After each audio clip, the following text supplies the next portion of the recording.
Well, it's a big show.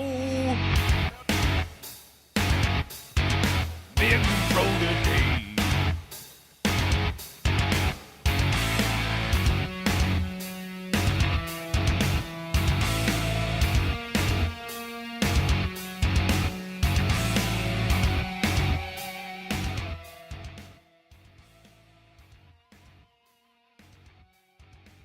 Hi, Live in South, and happy Friday. Welcome back to The Big Show. I'm Lily. And I'm Alyssa. Hey, Lily, did you know today's National Day of Silence? No, I didn't know that. Should we participate?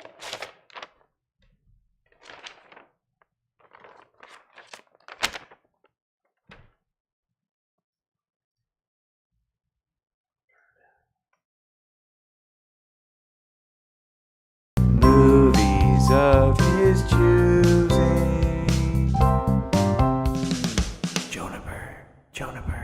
Jonah.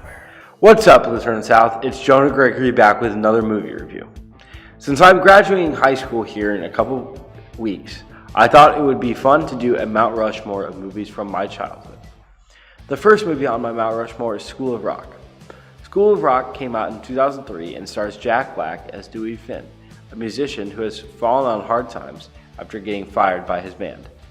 In turn, he impersonates his roommate, Ned Schneebly, and gets a substitute teacher job at a very prestigious prep school.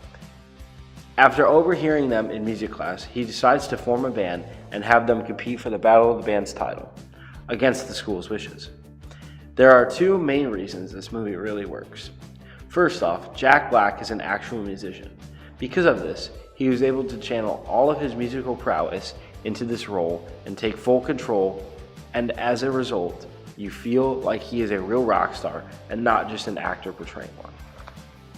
The second reason this movie works so well is because of the chemistry between Jack Black and his students and the students.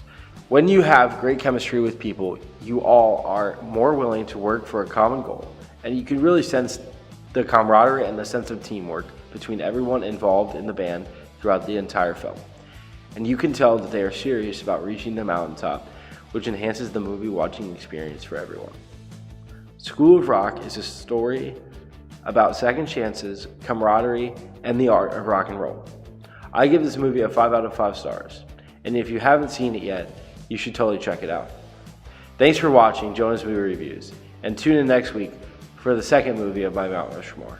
Until next time, LuSo, stay locked in. Okay, I can't go this long without talking. I have something to talk about, meeting the pastors here at LuSo. All right, roll the tapes. I don't know who's calling right now, and I'm not going to look. Let me just turn it down. Go ahead. Sorry for the interruption.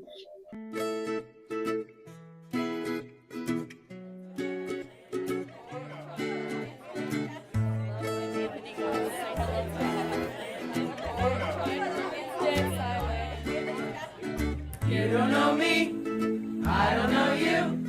Let's get together and learn something new. Getting to know LuSo. I decided to become a pastor about 10 years ago in 2015. I became a pastor 11 years ago. The decision to become a pastor was a little bit of a convoluted one, but it goes back to roughly about November of my first senior year in college. I first thought about becoming a pastor when I was a student here, right? And it took about 20 years for me to figure out that I didn't love money more than God. So, but I first thought about being a pastor when I was at this place.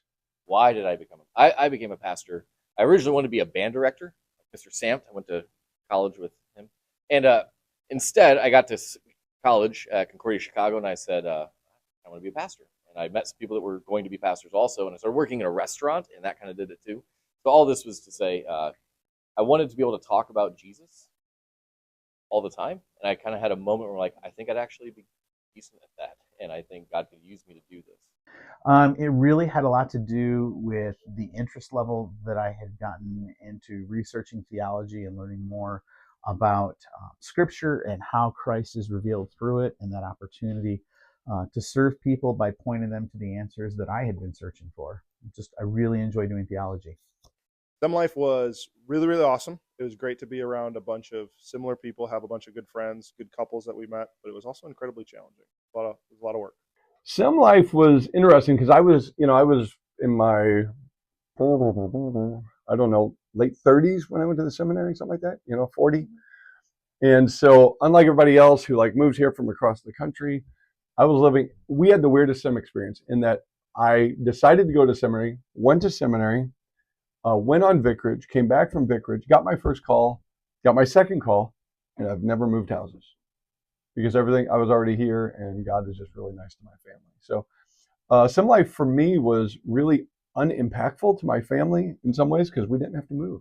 Working at Lutheran South as a pastor has been a phenomenal experience. The reality is every once in a while, a church will reach out saying they're interested in perhaps calling me to come be a pastor in a congregation. And while I'm always open to the movement of the Holy Spirit, I have attempted to be very transparent and tell them how much I love being here. Just so from the start they realize that there's a lot that they're going to be pulling me away from. I love the fact that I get a chance to be a presence in the life of students who are asking some of the hard questions in life, and to be available for them in a way that I didn't really feel like I had anybody available as I was wrestling with those questions in my teen years. And so that's the best part of the job. It's pretty awesome. I get kind of the best of both worlds. I get to be a pastor and get to be a teacher all day. So like the conversations I get to have with students are fantastic, but ultimately at the end of the day, I can stand in front with a Bible, do some really fun stuff. Oh, there have been so many. So many. I was just telling my class about some of them. I think, I'll say for me though, I think being able to baptize my own kids has been pretty cool. So I don't get to sit with them all the time. I miss that, being a dad, sitting with my kids and my family. But flip side, I get to baptize my kids. So that's kind of a fun trade-off. So those 4 moments was pretty sweet. I would say there's a bunch of them, but for me, it's the moments in the class when you're digging through a verse or a passage and a student goes, wait, did I hear you right? Is this what's going on? And you kind of just see the light bulb moment. So for me, those are the big moments. There's a lot of cool stuff happening in the world right now besides National Day of Silence. Let's catch up with Elizabeth for Weekend 60. Good morning, LuSo. I'm Elizabeth, and this is your Weekend 60. On Tuesday, IRS Commissioner Melanie Krause announced a resignation, leading to a Trump-era deferred resignation program and backlash over immigrant data, just a week before the tax deadline. In Santo Domingo, the roof of the iconic Jet Set nightclub collapsed during a Ruby Prize performance, with 300 people inside and at least 113 more killed, including 2 former MLB players. Price's body was recovered on Wednesday. Over 150 were hospitalized and 32 victims remain unidentified. China hiked tariffs on U.S. goods to 84%, up from 34%. The EU is prepping its own response, and global markets are reeling. China's finance minister slammed U.S. actions as a mistake on top of a mistake that threatens fair trade. Ukrainian President Zelensky confirmed that 2 Chinese nationals fighting with Russia have been captured. He says there are likely more and investigations are ongoing. Finally, in Texas, 53 international students are in a limbo after being removed from a federal database. Some lost their visas and 19 have had their immigration status terminated. And that's all for your Weekend 60. Tune in next week for more information you're probably already aware of.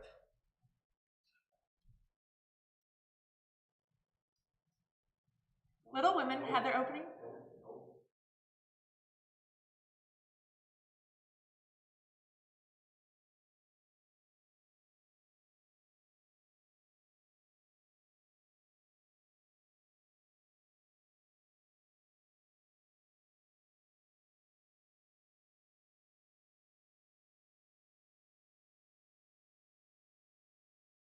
Traveled all over the Midwest. I've been to Ohio, Kentucky, Tennessee, southern Missouri, all over places. And then, I don't even know what the farthest would be, probably Ohio. What's your fastest run? So fastest run is kind of relative because every single arena is a different size, but I've ran about a 13-second time.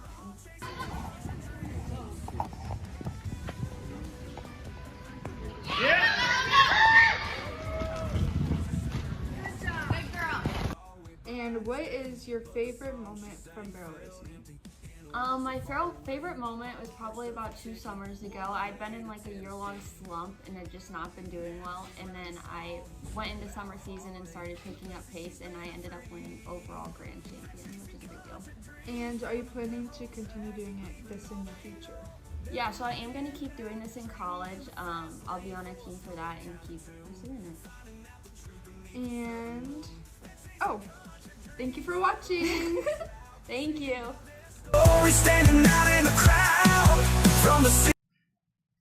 Little Women had their opening show yesterday and have performances today and tomorrow. The actors have been working really hard for months and preparing for the show. You know who else has been working hard? The tech crew. Let's get to know them.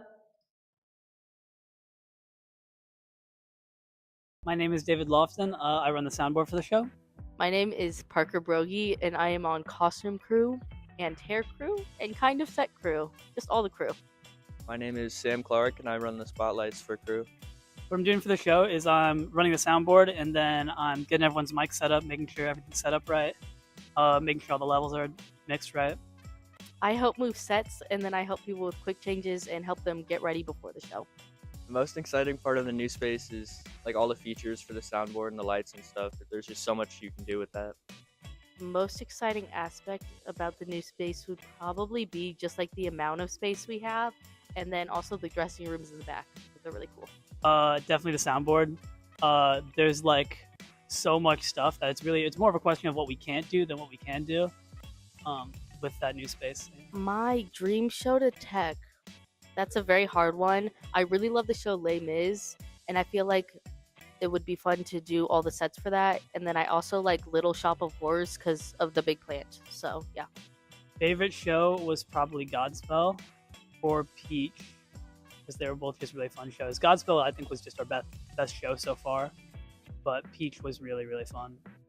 Some words of advice would be just try to have fun, and then if you need help, ask somebody, because there's a lot of things to do, and it's always good to be helpful.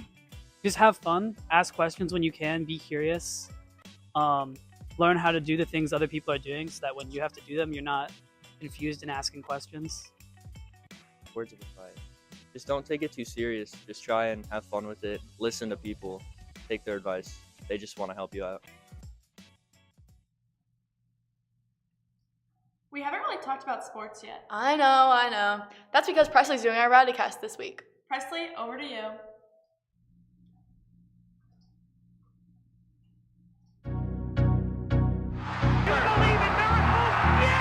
Auburn's gonna win the football game. He ran the missed field goal back. Pat Maroon just put the city on his shoulders. Breeze hits it in the air to center. We will see you tomorrow night. Back good. Hi Lancers, welcome back to Rowdycast. Let's get into it. Boys baseball lost 7-6 to Duchesne and sadly lost to Westminster 8-6 on Tuesday and 12-1 on Wednesday. Ben and Jonah were at Tuesday's game. Let's take a look. We're here at the Lutheran South versus Westminster baseball game. Let's get cracking.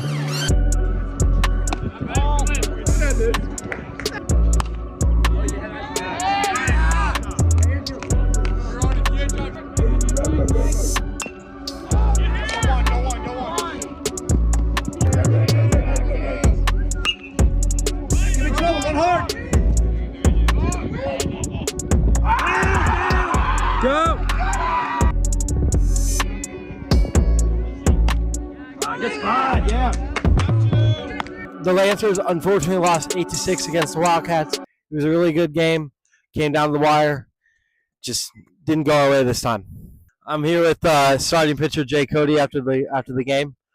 Jake, they had 5 fielding errors in the first half inning. How did that set the tone for the rest of your performance?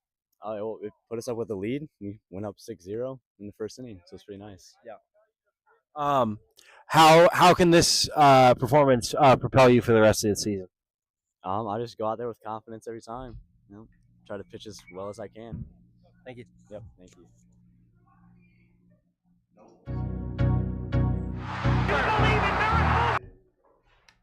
Go. Baseball plays again today at Vianney at 4. Boys golf beat Whitfield and they lost to Westminster and John Burroughs this week. Noah Whitaker has had 3 great matches, shooting 1 under and 2 under in the last 2 matches. They have a match against MICDS today at 3 o'clock. Good luck. Boys volleyball beat Bayless last week. Ryan and Aubrey were there to catch the action. Let's check it out. What's up, Lutheran South? I'm Jonah Gregory here.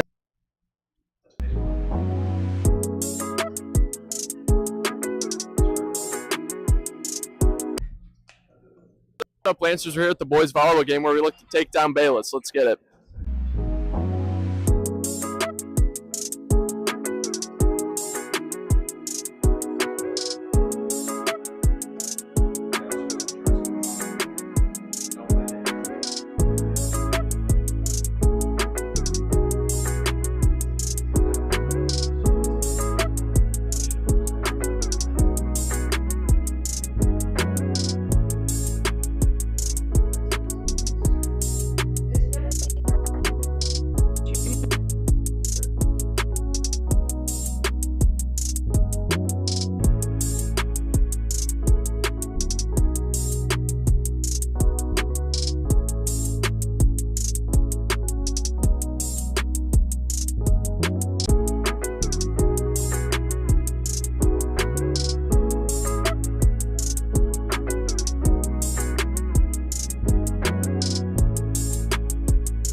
The Lancers won. I'm here with Ben and Nathan. How did today's win feel? It felt pretty good. I think we could have played a little bit better though. Yeah, it was a good win, but I think the energy was a bit low. What do you think you as a team did well? I think our passing was pretty good, but yeah, we should have talked a lot more. I think that was a little bit of the problem. Yeah, I think our passing was well. I think our sets were pretty good tonight as well. What can you guys improve on for the next game? Definitely the energy. The hitters calling for the ball, talking to the setter and the passers. Yeah, I think our communication was low, and we just need more energy in general. And who was the MVP tonight? I'd have to say Sam. He's pretty much MVP every game. So. Yeah, definitely Sam Dickin. He gets every kill pretty much. So. All right, thank you guys. Boys volleyball has a tournament Saturday at Fort Zumwalt South. They play Francis Howell Central, Vianney, and CBC. The first game is at 8 a.m. Good luck. Girls soccer lost to Festus yesterday 3-0 and beat Lutheran North on Wednesday 8-0. They play in the Hillsborough tournament this weekend. Good luck, girls. That's all for this week's Rowdycast. Stay tuned for more. Well, that was fun. Thanks for tuning in.